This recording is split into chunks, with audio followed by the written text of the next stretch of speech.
Good morning, dear students. I, Gitanjali Singh Rathod, welcome you all at this motivational and inspirational webinar. The webinar is being organized for all the students of the Institute and in particular for the students who are appearing in December 2022 examination. Today is a special day for us as we have with us IAS Ira Singhal, our chief guest on the special occasion of International Day of People with Disabilities. December 3 is celebrated as the International Day of Persons with Disabilities worldwide. The day is observed to highlight issues that affect people with disabilities and to champion their well being, their dignity, and fundamental rights. As per WHO, over 1 billion people across the planet are affected by disabilities, which is about 15% of the world's population. The celebration of this day is an important tool in promoting the rights of persons with disability. Students, believe me, today's webinar is going to be a great learning experience for all of you. But before we start, some insights on Yuvotsav 2023, a grand mega students conference for CS students. As you all know that we are going to organize Yuvotsav 2023 on 11th and 12th January 2023 at Noida. We have already shared the flyers and communication with all the students and regional chapter offices.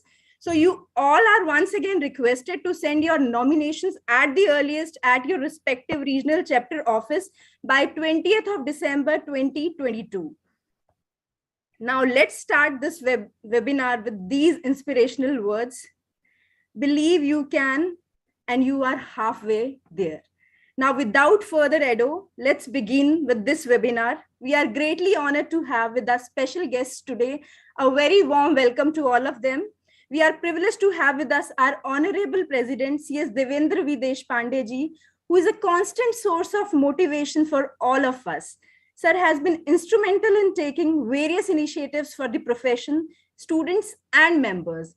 Sir, it's your humbleness and humility which makes you such a charismatic leader. It's indeed a matter of great pride to have you with us online. We welcome you, sir.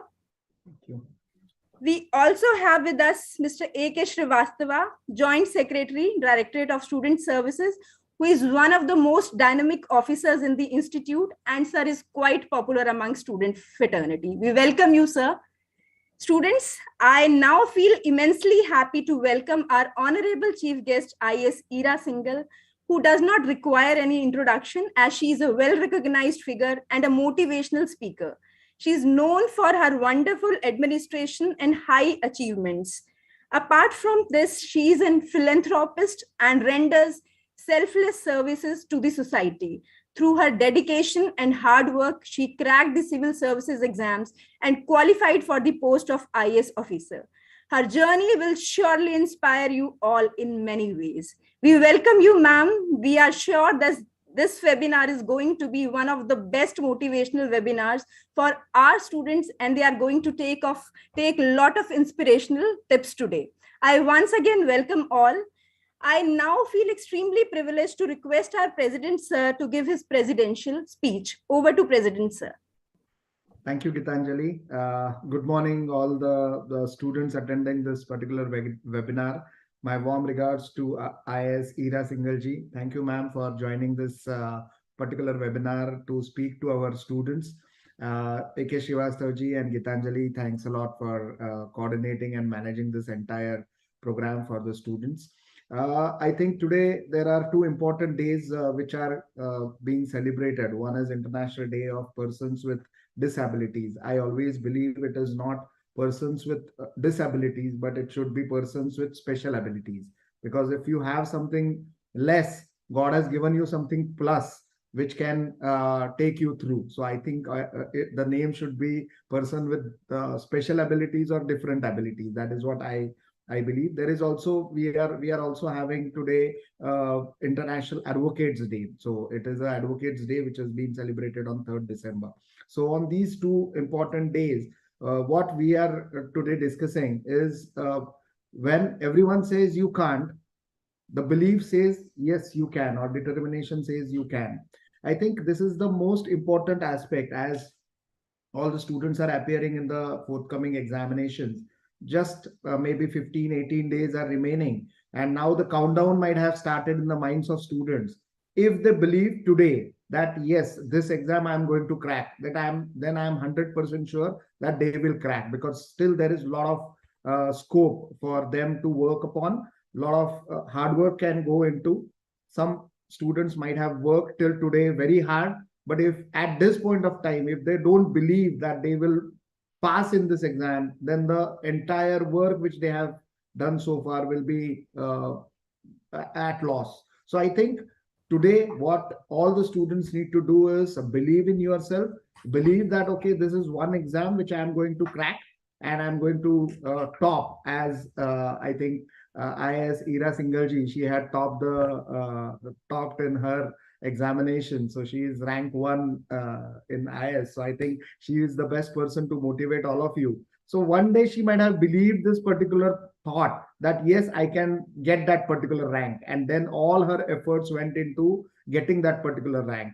One day, maybe 20 years before, I would have thought that one day I will become president of Institute of Company Secretaries of India, and today I'm sitting in that position. So it is all about mind. In mind, you should first decide that yes, you can, and then all your efforts will be directed towards that, and that will make you a successful professional. You may complete your company secretary in 1 year, 2 year, or 3 year. I took total 9 attempts to clear my company secretary examination. It is a tough exam, and I think Shivastavaji was also a student services at that time also. So it was a tough exam, but I had a belief that I would clear my company secretary profession, and I would be a successful company secretary. One more thing I would definitely like to add. I speak about this with all my students, that don't measure your success, measure your satisfaction, whether you are a satisfied student. So even after your examination, if some people may not pass, they should be satisfied that they have given their 100%. Okay, there is something more which I need to do. So I think satisfaction is measured by yourself, success is measured by others. So let's become satisfied company secretaries. Let's become students who are satisfied with their preparation of examination, and continue doing the hard work for getting that particular degree. I wish all the best to all the students. I once again thank Ira Singalji, IAS officer, for joining us today, and thank you Shivastavaji and Gitanjali ji for managing this show. Thank you. Over to you, Gitanjali. Thank you, sir. Thank you, sir, for sharing your words of wisdom. That was indeed inspirational. Your thought-provoking and motivational address is inspiration to all of us. You always connect with the students and motivate them immensely. Once again, thank you, sir. Students, it is a proud moment for all of us as we are witnessing the presence of such a learned speaker today, who is also our chief guest on the occasion, Ms. Ira Singhal, who is an IAS officer. On behalf of the Institute of Company Secretaries of India, I once again welcome our chief guest. We are grateful to you, ma'am, for accepting our invitation and becoming a chief guest for today's event. But before we listen to ma'am, let me give her brief introduction. IS Ira Singhal is an Indian Administrative Service Officer and a computer science engineer. She was the highest scoring individual in the UPSC Civil Services examination for the year 2014. She completed her BTech from Netaji Subhash Institute of Technology, University of Delhi, and MBA from FMS Delhi. Singhal topped the examination in her fourth attempt to become the first differently abled woman to top the civil services exam. She completed her schooling from the Army Public School Dhola Kuan and studied computer engineering from Netaji Subhash Institute of Technology, now Netaji Subhash University of Technology, and received dual MBA in Marketing and Finance from Faculty of Management Studies, University of Delhi. Despite clearing the toughest exam in very first attempt, Singhal was not allowed to take the position in office due to her physical disabilities, as authorities cited her inability to push, pull, and lift. She was refused a posting because she had scoliosis. In 2012, she filed a case in the Central Administrative Tribunal and won after 4 years, after which she was given a posting as Assistant Commissioner in Indian Revenue Service. Singhal gave the civil service examination in 2010, 11, 13, and 14. And in the first 3 attempts, she got Indian Revenue Services, whereas in 2015, she got Indian Administrative Services. She is the brand ambassador of Department of Disability, Ministry of Social Justice and Empowerment, Government of India. She is also on the brand ambassador of Ministry of Women and Child Development and Niti Aayog, and is on the national panel of Accessible Elections, Election Commission of India. She has also been part of designing Central Board of Secondary Education examination policy with regard to children with disabilities. Her awards include India Today Women of the Year 2015, President's Gold Medal for topping the IAS training, First Ladies of India Award by the Ministry of Women and Child Development, Government of India. She's also recorded in the Limca Books of Records. She has been a speaker on wide-ranging issues like education, disability, gender issues, skill development, career counseling, more than 500 international and national conferences, Indian forums, industrial forums, universities, colleges, and other top institutions of the country, including IIMs and IITs. She has been working towards various social causes, including empowerment of persons with disabilities, empowerment and promotion of transgender community, women empowerment, prevention of illegal conversion of green lands, promoting green energy, skill development, etc. I now request the Honorable Chief Guest to address the gathering and cast the light of her knowledge upon us before we take queries from the students. Your comments are quintessential for the students who want to be like you one day. Over to you, ma'am. We once again welcome you. Thank you so much. And thank you so much for having me here. And to all the students who are appearing for the exam this year, best of luck. I know how there is these last moments, how absolutely terrifying they are, and in what panic you would be. So you have all my sympathies with just one word. Remember that don't look at this moment. Think about how you're going to feel when you get out of this. So if you think about that, if you remember that this is for a larger goal in your life, this one little sacrifice is going to give you results for the rest of your life, it'll become easier to do that sacrifice. So I hope you all have a brilliant result. And I told Gitanjali ji especially that I hate talking alone and I hate listening to my own voice. So we're going to keep this as a Q&A, and please feel free absolutely to ask any questions that you might have with regard to career, with regard to, how do you manage life, or any other topic. I'm absolutely open to everything. And with that, I'd like to ask ma'am to let's start with the Q&A. If that's we can start.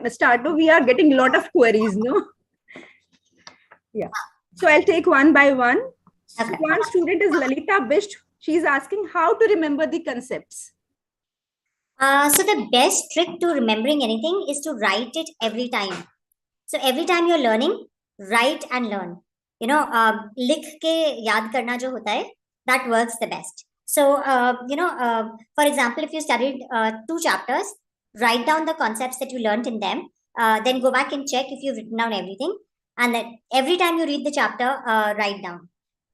One mistake which is attached to this is that everybody makes notes and then starts studying from those notes. That's absolutely the worst way to study. That is guaranteeing that you will never learn the subject. What you need to do is you need to read the book every time, maybe mark in the book, underline, and then, write down every time that you have read. And if you don't put in that much effort, because it does sound like a lot of effort, and it is. But if you don't do that, then you're not remembering anything. Then you're not really learning, and your life will be just, you won't really be knowledgeable about anything. So the trick is to read the textbook every time and to write down as often as possible whatever you have learned. And don't study from your notes, because remember this, that when you first read something, you will only remember 30 to 40% of it. And if you make notes out of that, you're making notes out of the 30-40% you have understood or remembered, and you've left that big portion that you were going to learn or understand when you read that book multiple times. So don't do that. Don't make notes like that. Study from your texts and write and study. Thank you, ma'am, for answering this. Now, the next question, which has come from Mr. Dilip, he is asking, what strategy did you adopt to clear this highly competitive exam? So they are taking a lot of inspiration from you. So we I are getting such questions. I don't think there's actually a strategy except really studying and really wanting to do it. A lot of times we pick careers or we pick educational path which is as per what somebody else told us to do. So unless this is something that you really want to do for yourself, that you really enjoy, it becomes very tough. It becomes very tough to keep at it, to be dedicated. So that's the one strategy. In this particular thing, it was a career path that was completely my own choice that I wanted to do. Secondly, be very honest about yourself on two things. One, your sincerity and your capability, and second, your performance. So one is knowing yourself, that am I this sincere that I will study 15-hour days? No, then fine, just understand yourself. There's no crime in being a person who can just study, let's say, 2 hours a day, or I'm not even talking about hours, who's not very sincere or very consistent. Like I am not very consistent with my studies, so I know that I will not be able to study 5 months before the exam and be very sincere and do every day something. I know that I'm somebody who does it more at the last minute, so then I prepare for that accordingly. What I do is I make sure my last minute isn't so late that I will fail. So that's one. So knowing yourself, knowing who I am. Secondly, evaluating your own performance. A lot of times what happens is I study something and I say, "Are mujhe to aa gaya, I learned everything, I'm so good, I'm completely done with this." That's a very wrong attitude, because you haven't really tested yourself. And this is this is like you saying that to yourself. I don't know who you're trying to benefit by that, because the only person who gets into a loss if you don't know something and if you haven't studied is you. Well, you get into this habit in childhood where you tell your parents, "I've done the homework, I don't need to sit and study." Right? And unfortunately, that habit of childhood where you're justifying your education to your parents kind of goes on for life. You start justifying it to yourself. So that's something that you need to stop. That's something that you need to be careful about. That don't say कि मैंने सब कर लिया, मैंने एक बार पढ़ लिया तो मुझे सब आ गया, because the only person whom this matters to is you. See, examiner is not going to ask you how many hours you sat in front of the book, or how many days you spent studying. They are just testing you on what you really know. So then this whole assurance that you give yourself that, "Oh my god, I have spent so much time, so I obviously know this," is very, very wrong. So your aim is only and only to learn the subject, to know the subject. It is not to sit in front of the textbook. And that's something that I always talk about when I talk about how you divide your time. That don't make it hour based. Don't make it like 10 hours today and 15 hours tomorrow, or 4 hours today and 3 hours tomorrow. The point is, how much have you learned? So measure yourself by that. Measure yourself by, did I learn 4 chapters today? Did I do half a book today? Learn, test yourself according to that. Set your targets according to that, not according to the number of hours you sat in front of the book. Because see, if you're thinking about number of hours, then your output is also going to be, okay, I sat in front of the book for 10 hours. Out of that, 8 hours, I have stared at the same page. For 8 hours, you will read the same page again and again, and you will not understand it. And then you'll say, "This subject is horrible. This course is horrible. I hate it. I don't want to do this." Because your measurement is wrong. That's that's something that we say about government policies also. Our measurement of government policies is wrong, which is why the output also then is wrong. See, if you measure something by a wrong parameter, then you're focusing on the wrong thing. So what is your aim? Your aim is to know the subject and measure yourself by that. Did I learn? And it's basically all about the way you think about the subject. You think about yourself, and you think about this whole process. So if you get that right, that's all the strategy that you need. I hope that made sense. Yeah. So next question which has come is, how do we stay motivated all the time, during exams? Oh, you can't be. It's impossible. So don't worry about that. See, don't set expectations from yourself which can't happen and which don't make sense. The only thing is, you should be doing this because you want to do this. It's very tough to be motivated on someone else's choices. If someone else wants something, it's very tough for you to be motivated on that. So pick things that you want to do, careers that you want to follow, courses that you want to study. Secondly, keep reminding yourself of what your final aim is. Where do you see yourself because of this process? So once you clear that, that's where I see myself because of this process. And I'm not talking about daily ke khayali pulao where you've become somebody great and then you're thinking, oh my god, I'm going to be so great. No, I'm not talking about that khayali pulao. I'm talking about this is where my goal is. This is what I want to achieve for my life, and this is how I see myself.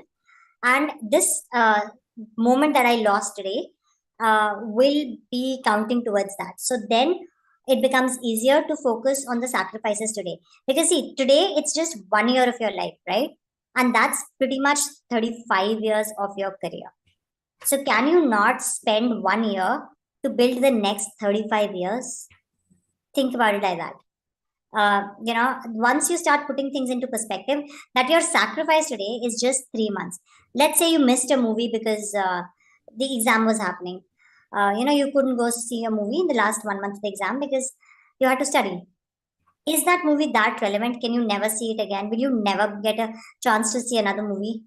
So unless it's that once in a lifetime opportunity, which can never happen again under any circumstances, um, don't sacrifice it. But anything else, you can definitely sacrifice so that you get a much better, bigger thing after that sacrifice. So think about it like that, and it gets easier to stay motivated. And you will have to remind yourself of this every day. But of course, the first thing is you have to really want it for yourself. You have to really like what you're doing. Not studying part of it, but really like the choices that you're making. So if you do that, then it becomes so much easier in the long run to stay motivated, and nobody's motivated every day because that's a lot of emotional energy, and I don't think we are all capable of that. So don't worry about that. The thing is, every time you need to put in the effort, you can just have this at the back of your mind that this is why this sacrifice is important. The sacrifice of this period is important so that I get something much bigger in the longer run. Thank you for answering that. Now, one student is saying, overthinking is my biggest problem. When I sit for the study, I cannot do that because I get to think some topics which is out of my syllabus. No? So distraction, lot of distraction happens with him. If you're studying topics out of your syllabus, I don't think that's wrong. Because it's always a holistic knowledge. Actually, in civil services exam, we do study a lot of things which are not directly in the syllabus because, well, there is no syllabus. And B, it's all about knowing the world around you.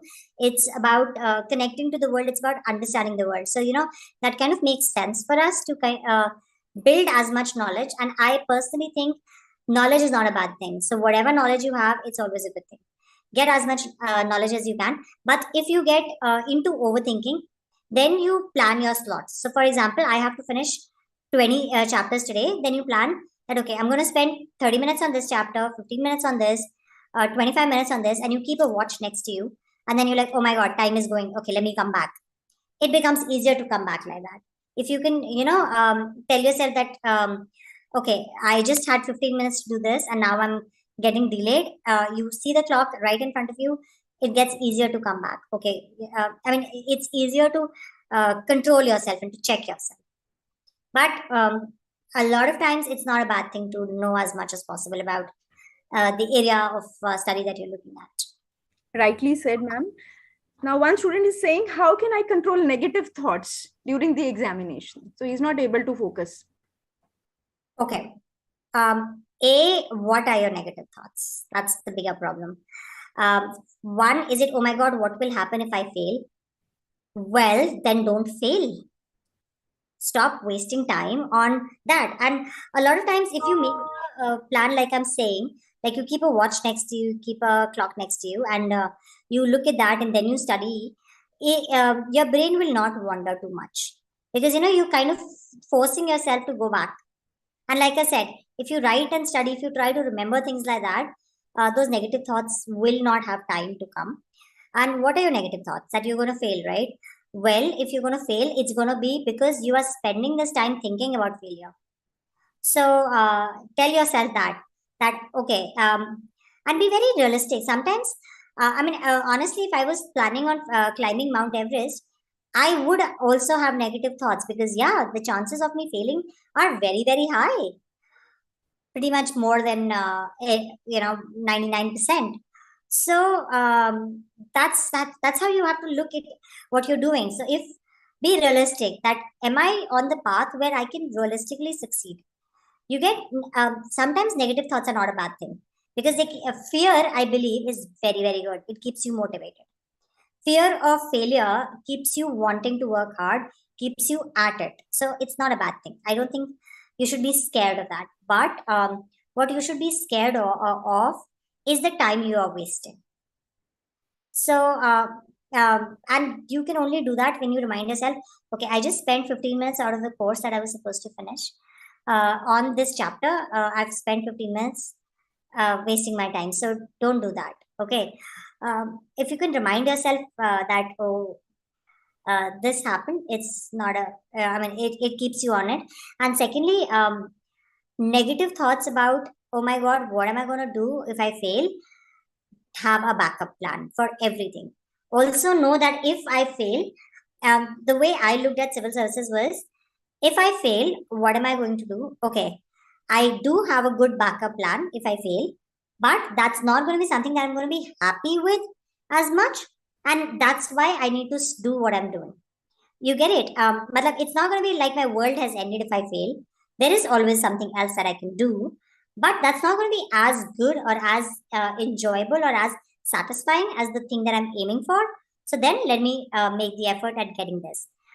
If you have a backup plan, if you know what else you can do if you fail at what you're doing right now, it's easy to keep the negative thoughts away. So I hope these things help. I mean, it's a couple of things, but I think that might keep you on track better. Our next question is regarding social media. One student is saying, I get distracted by social media often. How can I refrain from doing the same? No? Why do you need social media? Why do you have a social media account? What are you doing? Yeah. Why are you so important that you need to be on social media and tell the world what you're doing? And what is your problem that you're so interested in other people's lives, that you're constantly browsing what other people are doing? I don't see why you all need social media like that. I mean, I do have a social media account, but I mainly used it to connect to my friends, because a lot of my friends got married, and it's very tough for married people to keep in touch. So you kind of get each other's news like that. And secondly, now I use it to counsel students and to help students and to spread awareness about certain issues. So that's this thing. And I mean, you haven't got anything to worth telling the world about. Why do you need that social media account? Do something where it's worth telling the world about, then yeah, focus on social media. Right now, all you're doing is wasting time judging other people. And by the way, that's what you're doing. If you're browsing other people's accounts, you're getting jealous and you're judging other people. One, you're getting jealous, oh my God, they've done this, they've been doing this, or they have this and I don't. And that's like a horrible way to live your life, to always live into that feeling of being inadequate, because that's what people are doing on social media. Secondly, you're judging others. Oh, that one's like that. Oh my God, that's so good or bad. Right? So why do you need social media? See, whenever you do something in life, try to figure out why is it important, why you're doing this, and why does that thing deserve your time. Please remember, everything else will come back. If you lose money, you can earn it back. You lose time, you can never earn it back. Time is the only thing you can never earn back. Never. If you achieve something at 40 instead of 25, that's still 15 years of your life that you didn't have that thing, and you can never get that back. So remember this: give things and people time, only remembering that they are that important, they're worth that time. Don't give your time to everything or everyone. Give it to people or things that are important, that are relevant. And social media for students, I see no reason why you should be on it. Okay, if you follow some people for inspiration or something, that's great. But more than 5 minutes a day, you are basically setting yourself up to be a negative person, because only two things will be happening. A, you're kind of judging everybody else, or B, you're getting jealous of everyone else. Both of those are horrible ways to live your life. Don't do that. Think about it. Why do you need to browse other people's social media? Why are you on it? What are you doing there? So, my Instagram, the accounts I follow is mainly news channels, because it's like, you get quick news bites when you're passing your time, or hobbies that I like to pursue and I don't have the time to. So that's about telling myself, okay, I need to do these things in life. But other than that, having social media and just browsing other people's lives, you're busy watching other people's lives and living your own. So I don't see why you need social media. I don't see why you need to be on it. I don't see what great things you've done in life that you need to tell the world about. So please get off it. Absolutely right. Now, next question is, how can we study smart? Is there any shortcut to pass the examination? Yes, study as hard as you can and fast as you can. That's the only shortcut. It's like, if you learn something with full concentration on your first attempt, you don't need to do it again. So that's your shortcut. But other than that, nothing in life which is worth it comes with shortcuts. And I'm telling you this from experience. You look for shortcuts, that thing's going to be very, very short in your life. So nothing in life comes with shortcuts. Nothing in life comes with little effort, or nothing in life is such that जल्दी से करके कहीं से आ जाएगी. Shortcut होता नहीं है. Even if you earn money gambling, it goes away like that. So nothing in life which is meant to last, or which you will cherish, or which you will truly enjoy, comes without hard work. If something comes easy, you don't value it. For example, if you I've seen this very often. People who are excellent at studies in school don't really get to those places in college and later in life. It's because they got those things and then they forgot to appreciate that and forgot to work at it, and that goes away. So even in relationships and people in your life, if you get something easy, you made a new friend and that was very easy, you didn't have to make any efforts, you won't value them. Think about your parents, right? You get them at birth, and for a lot of people, we don't value our parents because we got them easily.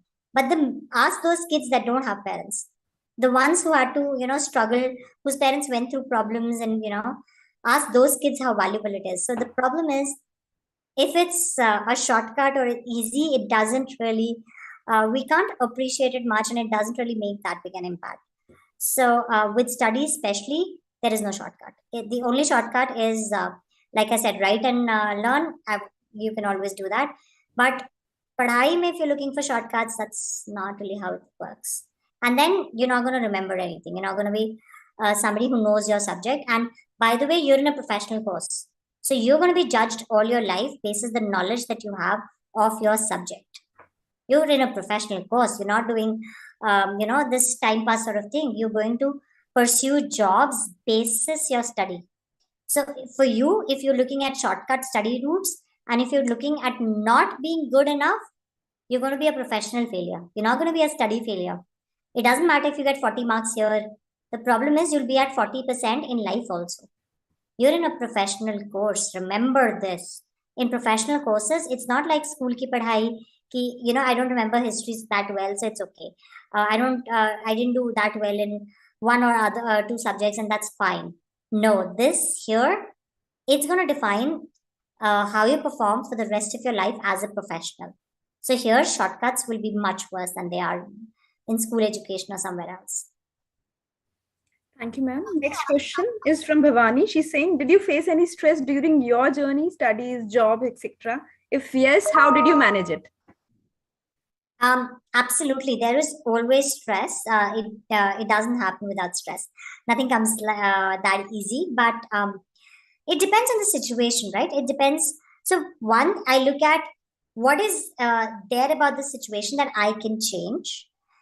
Step one is analyzing your own actions, analyzing where you're going wrong, what you are doing wrong. And this is one thing that most of us don't do. We don't acknowledge our own negative feelings. I'll give you an example. I will say, for example, that I don't like this person, but I will never ask myself why. And if you ask yourself that, then you will figure out that it's actually your problem and not that person's problem. A lot of times when you're jealous of someone, you will say, I don't like that person, and you make it that person's problem as if they have done something wrong to you. But actually, it's your own jealousy. And it's you never acknowledge your own negative emotions. You never acknowledge things that you are bad at, and because of that, what happens is that you can never really get rid of that stress. Because see, the minute I acknowledge I am bad at this, I don't do this, I am okay, so I don't like this person, there could be two or three reasons. One, they have actually done something bad to me. Second is that I am jealous of them, and that makes me feel less about myself, and that makes me feel like I am, a lesser human being than them, and I'm not as good as them, so I dislike them. Or those are mainly the two reasons that generally come up: is either they've done something, or uh, they're, I mean, they make you feel less about yourself. So unless it's though, I mean, off the top of my head right now, I don't remember a third, but there could be one third. But generally, these are the two reasons. And unless you acknowledge that to yourself, that I have this problem and that's why I don't like that person, um, it's very tough to get over that. And similarly with stress, unless you examine the situation and say, why am I feeling stressed? Uh, is this work too much? Am I not able to handle it? Okay, if I can't handle it right now, how can I make myself handle it? What are the tools that I need? What are the resources that I need? Do I need to talk to someone? Do I need my mother to help me with some things? Do I need my friends to help me with something? Do I need my teachers to explain something to me? Or do I need my work colleagues to kind of share some burdens? You, unless you acknowledge the problem, unless you really go back and ask yourself, where did I get this stress? What am I worried about? You will not get rid of that stress. And that's what I do. Whenever I feel upset about something, I ask myself first, what am I upset about? Exactly, where is the problem? What is this thing that I don't like? And where is my emotion coming from? With stress. So, for example, I have 7 deadlines and I'm very stressed, but I will not remember why am I stressed. So, ask yourself, what are the exact things you're stressed about, or you are worried about? Because stress is worry, right? So, what are you worried about? I have these 5 things to complete, and that's one thing. So, I have less time. Secondly, I feel like I'm not capable of completing them. I am not adequate. I will make a mistake, and I don't want to make a mistake, and I don't want to put something out there in the world which is wrong. So then I will say, okay, if that is why I'm worried, how can I solve this? How can I look at possible solutions to this, or who are the people who can help me with this? Once I start on that, it makes a lot more sense and it kind of becomes easier. So that's how I live. That's how I think about it. That let me figure out, how do I solve this? How do I kind of get out of this situation? How do I get myself equipped to handle all this? So with exams, it's like, oh my god, there's so much to study and I didn't do it, and I'm stressed about that. So then what I do is I make a timetable.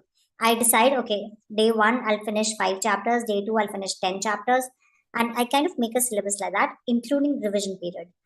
So the only way to resolve stress and anxiety and worry is to make a plan. To make a plan, to figure out why, and then kind of figure out your next steps. And again, acknowledge where you are going wrong. Because remember, the only person in the world you can change is yourself. The only person you have control on is yourself. So, you can't change other people. You can't decide what questions the examiner should ask you. You can't decide how they should mark you. You can't decide that you're going to, uh, um, your teachers should teach you well. So, the only choices you have are related to yourself. So, start controlling your own actions, start acknowledging your own actions, start behaving in a particular pattern. Yeah, I hope that makes sense. Thank you. The next question is, can you please provide some tips on how a working mother can prepare for CS exam when she has to give maximum time to home, kids, and office? Okay, so if you're giving time to home, kids, and office, one is that don't try to do it after office, after coming back home. Make a routine such that you do it in the morning, before anybody else has gotten up. So get up at that time and do it then. Secondly, use your weekends as best as possible. And my sister-in-law was studying for something. So the one thing that we all did was we would, take care of the kids while she was studying. So she would leave the kids with us, and we would all take care of the kids. So find family members who are willing to help you out during that period, who are willing to at least manage your kids while you're at books, and that you can usually find someone.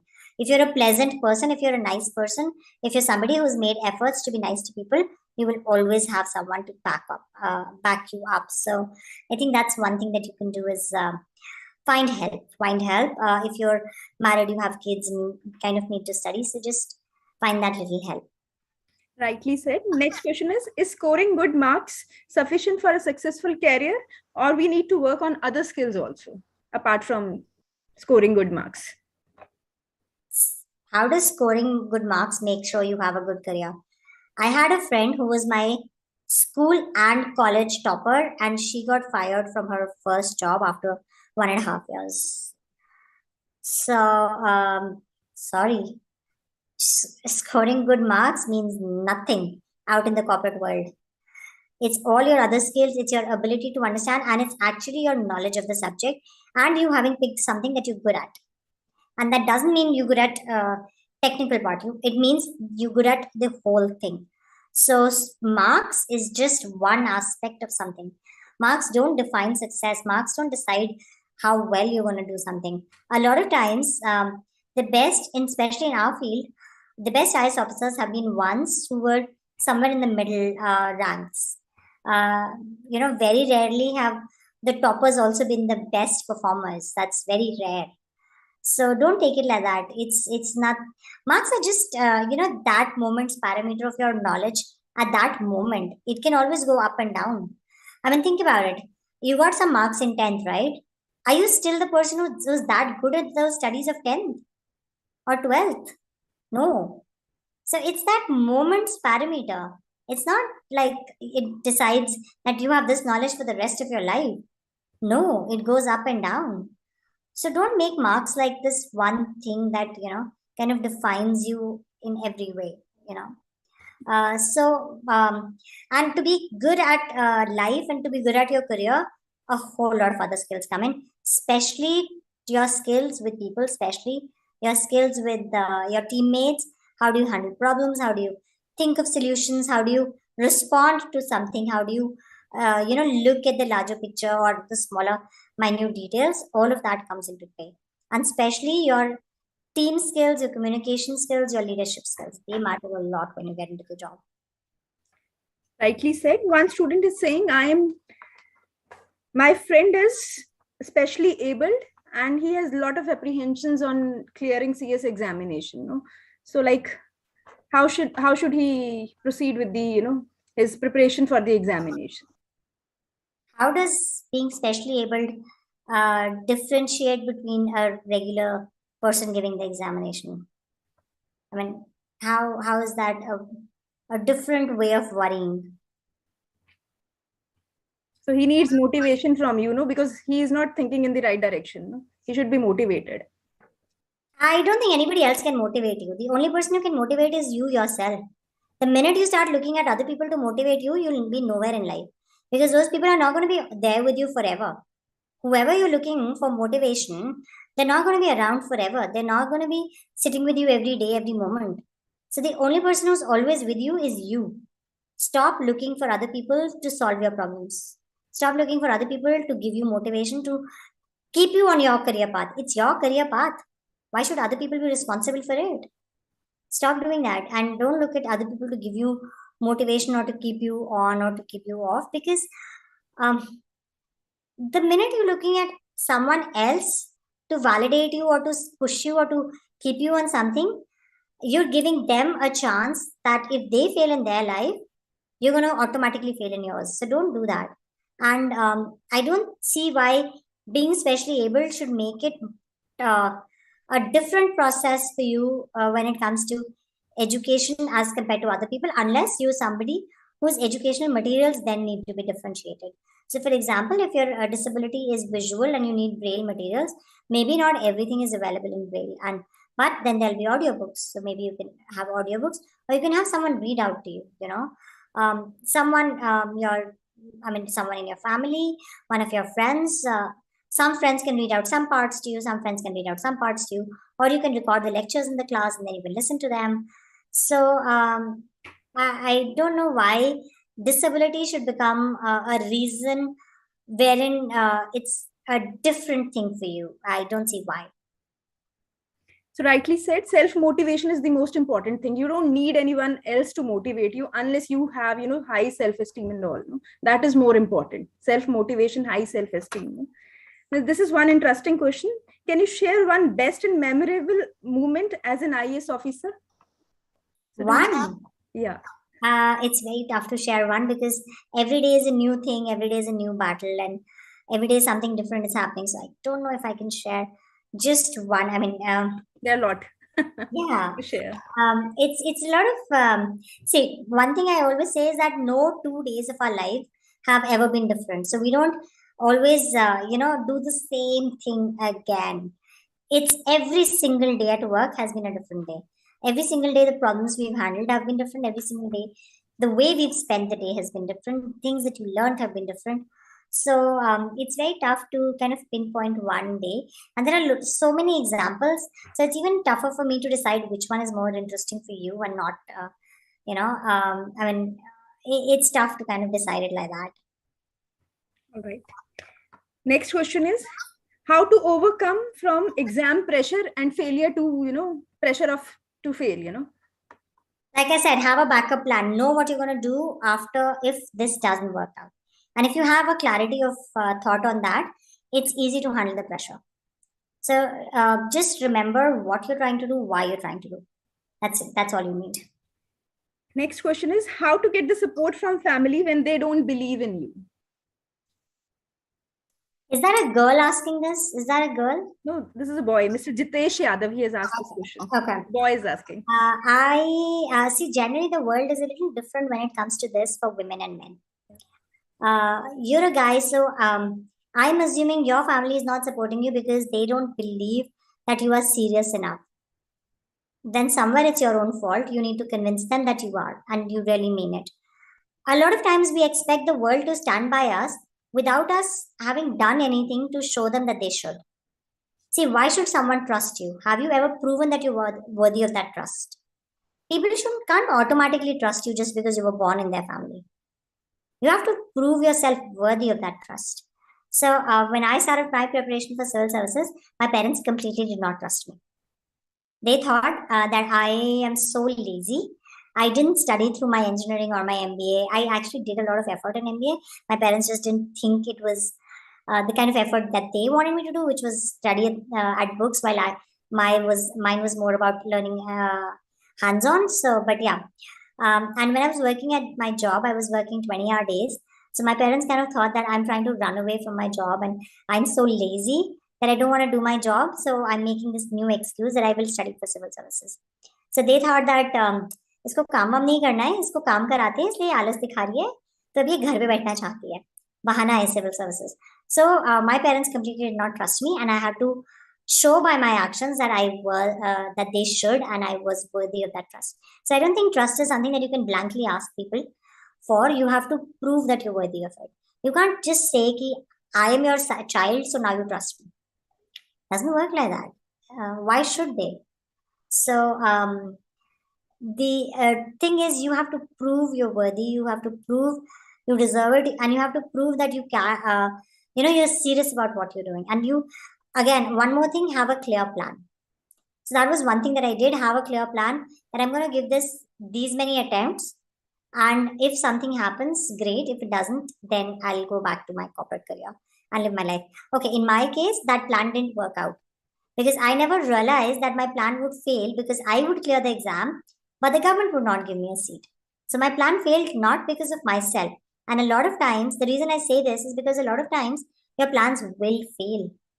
People will not, things will not happen the way you did, but you will always need to make a plan for your own actions. So my plan was, if I fail, this is what I will do. If I pass, this is what I will do.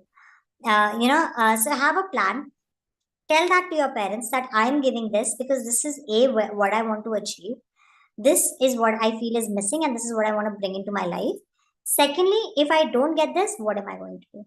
Once you have that clarity and it's not emotional, mujhe karna hai, so let me do it, you don't stand by me and you don't support me, doesn't work like that. You're an adult now. I don't think you can give CSK exam without graduation, right? Can you become a company secretary without graduation? Yeah. Students, they can, start from CSET. Those who are appearing 12th or completed 12th, no, they need to clear the CSET entrance test, no? Yeah. If you And- clear the entrance test, Yeah. then you anyway have proven that you can do this. So that's fine. But is there a process without CSAT after graduation? Graduates, they can take direct admission in executive program. Exactly. That's my point. So then that's the problem, right? You have to show that you're worth it. You have to show that they should trust you. So I'm sorry, but asking for trust just because you want it doesn't make sense. And for women, it goes a little further because social fabric is such that these opportunities are not a little limited for you anyway. And a lot of times, Indian parents, by social parameters, don't think their daughters should be working because शादी के बाद उन्हें क्या चाहिए आपकी जिंदगी उससे define होती है. Women need to live their lives according to what is more convenient for the males that they're going to marry. So unfortunately for women, that question, that's why I asked, is this a female asking or a male asking? Because this question is very different when it comes to women. So, but yeah, that's what I think you should do. Become worthy of that trust. It's going to come to you the minute you do. Rightly said. So your actions should speak louder than your words, no? Now this question, how to find your goal in your life? No? Some students, they don't know what to do, no? I think you can only find your goal in life if you're honest about who you are. So ask yourself, who am I? What do I enjoy doing? What do I like? What are my interests? What am I good at? So it starts with what do I enjoy? And then it goes on to what am I good at? And how do I monetize this? How do I build a career out of this? And once you do that, it's going to be much easier. And remember this, a lot of times you can change your career later. A lot of careers are such that you can change them later. So don't worry so much if you didn't find it in the first try. Many times we find it later. Like I did engineering MBA and then I came into the civil services, right? So even I found it later, and that's not a bad thing always. I don't think that's a bad thing. I mean, obviously, if you wanted to kind of have those external rewards, then maybe. But if it's for your internal rewards, it's not a bad thing to do it later or to build on it. So I think there's nothing wrong in finding it yourself. And if you're somebody who's just done 12th and then you're thinking about it, it's okay. There's a lot of time left. You're very young still. It's okay. People have done things. People have figured out who they are and what they wanted to do, even post retirement. So it's okay. Just learn about yourself. The first step is always being very honest with yourself about who you are. Our biggest mistake is always lying to ourselves about who we are. I'm a very nice person, but I'm jealous of everybody. I always talk negatively about everybody behind their backs. I'm always trying to pull other people down. I'm always finding faults. You're not a good person. So know that about yourself. Know that I'm somebody who does this wrong thing. The minute you do that, that's how you improve. Like, alcoholics don't admit they're alcoholics. So it's very tough to stop them from being alcoholics. Or drug abusers are always saying, oh, I'm just doing it recreationally. I can just stop it whenever I want. That doesn't happen. You can't do that. So be open to saying what you're wrong at. Be open to admitting your own faults. And I think that's the first and the biggest step. So once you do that, all of the other things come easy. Knowing who you are, being honest about yourself. So for example, I'm good at talking to people or I'm not good at talking to people are things that you need to know about yourself. I enjoy working alone or I enjoy working in teams. If I enjoy working in teams, am I even somebody who gets along with teams? Or do I try to dominate a team? Do I try to be a leader? I know that whenever I'm in a team, I try to be the most, um, the person leading the team. So I know that about myself. And then when I'm in a team where I don't need to be naturally the leader, I make sure I don't do that. But if I didn't know about that about myself, I would make that mistake constantly. I would constantly try to dominate and have other people hate me because I would not acknowledge my actions and I would not know what I'm doing wrong. So, even for things that you like, you need to know what your style of working is, who you are. So I think once you do that, it kind of helps. We have taken almost all the queries. This last query we'll be taking. This is about you only. Did you face any problem related to family and other challenges? If yes, please share. A lot of problems, but I don't think I want to share because I don't see how it's going to help you in any way. That's just gossip. I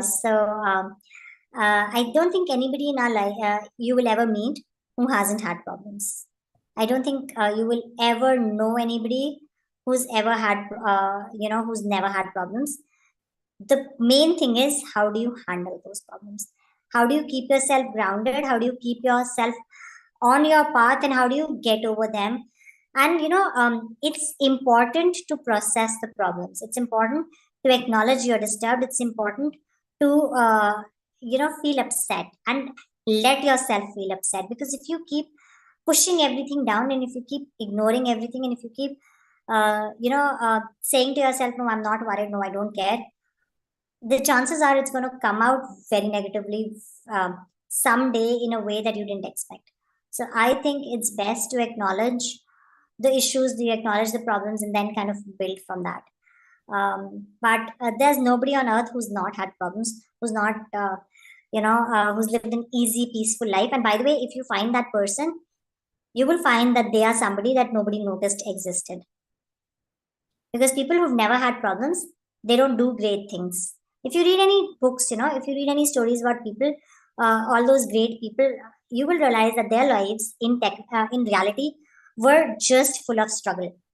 All the stories about great people that you will read are stories of struggle. It's never he was born happy, he lived happy, and he died happy. It's just never that. Have you ever read a story where there were no problems? Have you ever read of a person who became great or who did something big and had no problems? Think about it. Gandhiji had problems, and that's how he became great at that point, right? Everybody who has, okay, Mahabharata, it's a story of struggles, it's a story of problems, right? Everybody had struggles. Lord Krishna, born into a royal family, lived in a poor this thing, was attempted to be eliminated by his own relatives. Problems. So everybody has had problems. Just and you don't become big or great, or you don't achieve much if you don't have problems. So think problems are not a bad thing. They're just people, things, or instances or opportunities in your life to define who you are, and to make you go on to achieve big things, to change your thought process, to change the way you look at the world, and to change your actions. Don't take them as things to pull you down. So I mean, all stories are stories of struggle. They're not stories of born happy, lived happy, and then died happy. That doesn't happen. Absolutely right. So problems make you more stronger, as a person also. Yeah. So we have taken almost all the questions now. So thank you, ma'am, for your influential message and responding to the queries of the students. All students are so happy I'm getting this feedback. So ma'am, you have immensely motivated all of us. We were so delighted to have you here and listen to your expertise and motivational address. Thousands of students attempt the UPSC exam every year, but only few are able to crack. And thousands give up after 1 or 2 attempts. But your story is a perfect example of hard work and dedication. We are once again thankful to you for having agreed to guide and motivate our students. Now I request our Joint Secretary, Sir, Mr. A.K. Srivastava, to give concluding remarks and vote of thanks. Over to you, Srivastava, sir. Success story of Madam Ira Singhal was really inspiring to all our students. The way she has overcome the problem and the way she has put up the things in front of our students. It's really inspiring to all of us. And I'm sure our students must have taken a lot of practical tips today while listening this motivational speech of Madam Ira Singhal. I'm just giving to quote something out of her speech. She said that 1 year of your life is going to create a foundation. How serious you are during your studies, this 1 or 2 year is going to create a foundation on which you are going to build up a career of 35 years. So you have to be serious. This is the time when you have to be serious. She said, time is essence. Time is the only thing which will not come back if you are going to waste it. So before wasting your time on social media, before unnecessary peeping inside somebody's personal life and getting nothing, simply wastage of time, you should concentrate on your studies. You should concentrate and plan your studies accordingly. She said, believe in yourself.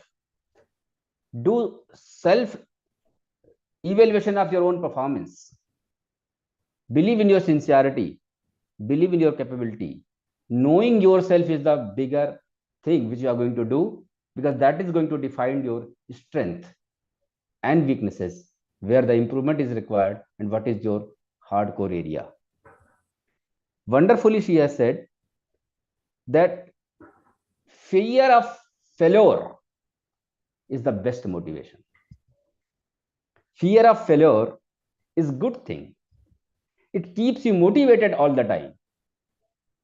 And if you can realize today, if you can think today that what you are going to become tomorrow, when you reach to your elevated chairs, what you are going to become tomorrow, if you can realize this thing, if you can think today this thing, automatically you will feel motivated. Automatically you will put your 100% efforts in your studies, because your future will be visible to you today itself. You will be able to dream, you will be able to decide, and your ambitions will be high. Beautifully, she responded to a query of our student. I am really delighted to listen that people who don't have any problem, they have not done any great thing. All success stories of all people who have achieved, full of struggles, full of problems. So don't get demotivated if you have problems in your life. These are the hidden opportunities. You will emerge stronger. I'm sure after listening this webinar, our students will be highly motivated and they will be getting a lot of practical tips for the future. Before I conclude, हमको एक हिंदी गाने की line याद आ रही है. एक line है फिल्मी गाने की कि आदमी चाहे तो तकदीर बदल सकता है. मैडम इरा सिंघल की इंस्पायरिंग स्टोरी सुनने के बाद ये लाइन एकदम एप्ट है, अप्रोप्रिएट है कि आदमी चाहे तो तकदीर बदल सकता है, पूरे दुनिया की वो तस्वीर बदल सकता है, आदमी सोच तो ले उसका इरादा क्या है. Thank you very much madam. We are obliged that you have requested our request. You have accepted our request, and to be for just few minutes, for half an hour or so, to address our students, to give them practical tips. We are also grateful to our honorable president Shri Devendra Deshpande ji, that in spite of his busy schedule, he spared some time to be with us. And with these words, I'll hand over to session to Gitanjali madam for concluding the session. Thank you very much. Thank you, sir, for your such wonderful words. और आपने जो 2-3 line कही, बहुत ही inspiring lines थी वो. आपके जो words हैं, it always touches the heart of all our students, and students of the institute are always keen to hear you. You inspire them immensely. So that concludes today's webinar. I am thankful to our president, sir, for sparing his valuable time, our dynamic chief guest for sparing her valuable time for the students of the institute.